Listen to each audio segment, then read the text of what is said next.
Hi everybody, I'm Jim from M&M Tools and Machinery. So the first thing we're going to do is I'm going to show you the different sizes of the Systainers. Here's your different sizes on the Systainers. This is your Sis 1, Sis 2, Sis 3, Sis 4, Sis 5.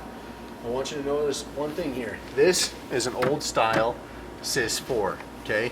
The new style Sis 4 changes nothing in size. The design of the Systainer changes to look just like those, but the size remains exactly the same. On the storage boxes, the bigger Sis storage is Sis 4, smaller Sis storage is Sis 2. This is the Sis MIDI, okay?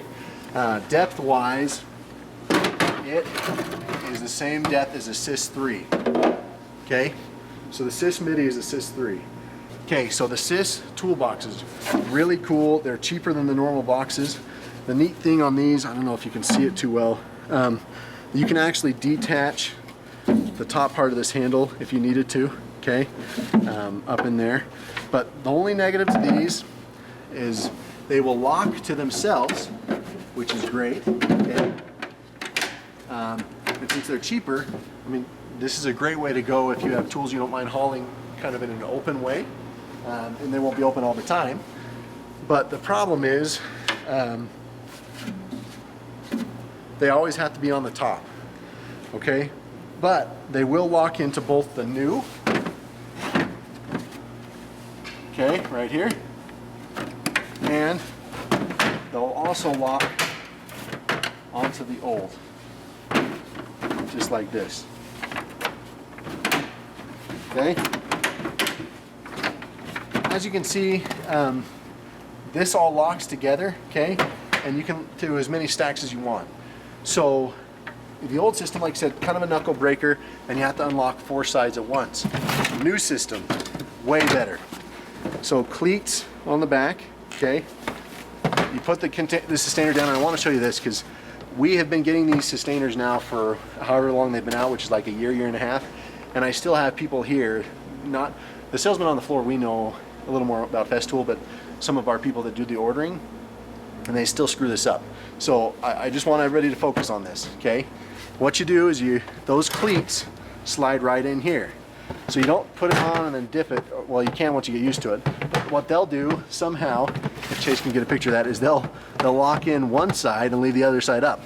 Well, the problem there is you see the gap? Well, yeah, you can force that closed if you really work at it. But a few things happen. Either one, this pops off. 2, since it's locked in right there like that, the thing that really annoys me is when the case sticks out a little bit like that, and then people lock it on, and it doesn't break the case, but it makes a little mark in it, and so it's very annoying.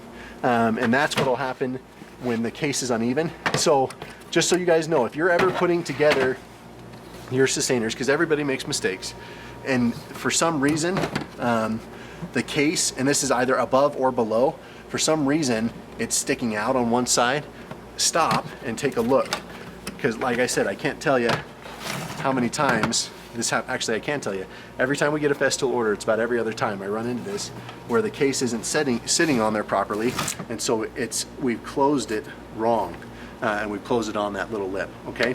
Does everybody see that little lip? Chase, can you see that little lip? You see this little lip that I'm talking about? That's the mating piece to the top, okay?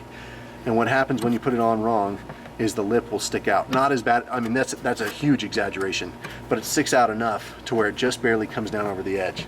It would be more like that.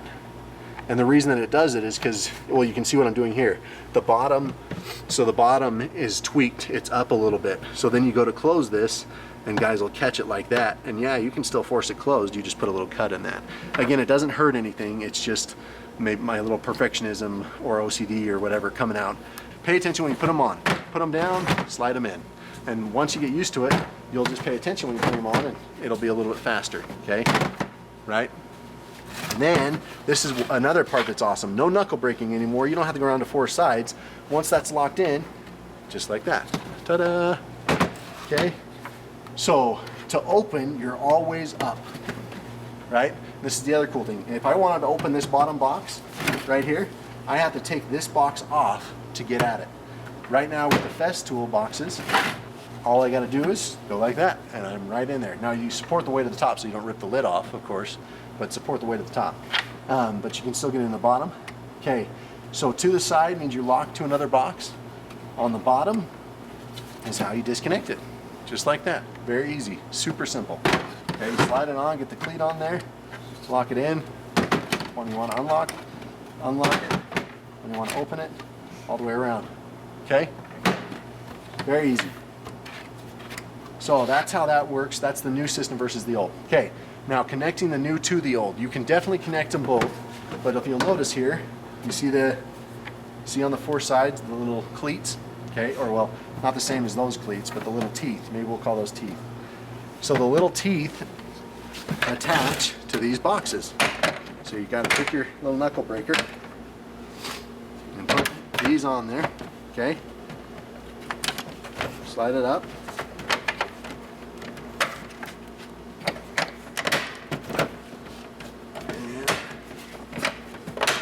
Just like that. And no problem, we're all connected, okay? So the new one always has to be on the top of the old ones. You can't put the new on the bottom and lock them together. The new can sit on the bottom, the old ones can sit right here on top of it. They're just not locked in, right? And they'll sit there. There's nothing really holding them. The Sis MIDI does not attach to the old style boxes at all, okay? See, no teeth on here. So the Sis MIDI can attach to other Sis MIDIs. See the cleats down here. This is the normal size cleat, right? Normal on any box. This is if you're going to attach a Sis MIDI to a Sis MIDI, is right there, and you use the same attachment point. So if I want to connect a Sis MIDI to a normal Systainer, new style, because I can't do the old. If I'm going to attach a Sis MIDI to a new style Systainer, it's kind of a pain because you got to find your spot, but even if it is, you just match up your lines, right? Okay? Before I wasn't paying attention, and so I was way over here. That doesn't help. But just match up your lines, put the cleats in, and voila, you're connected. So again, we're going to take the cleat. We're going to pay attention to our lines, right? And there you go. And we can go as high as we want, right? And like we talked about with the Sis Toolbox, I can't connect it below, but I could connect it up above, right? Here's my cleats, right there. Spin that around. I'm going to slide that right in, and we're going to connect it. And they're all connected. We can lift them all up, take them all with us. We can go as high as we want, okay? So FESTOOL calls these Systainers. It's a system container. So system container, Systainer. Makes sense, right? I hope that helps you understand better the FESTOOL Systainer system. Please watch the other videos. Let us know what you think. And as always, if you have ideas of other videos that you want us to show, please let us know and we'll do our best. Please feel free to call us or email us, or I think we have somebody that's instant messaging too. So please let us know if you have questions. Thanks for watching.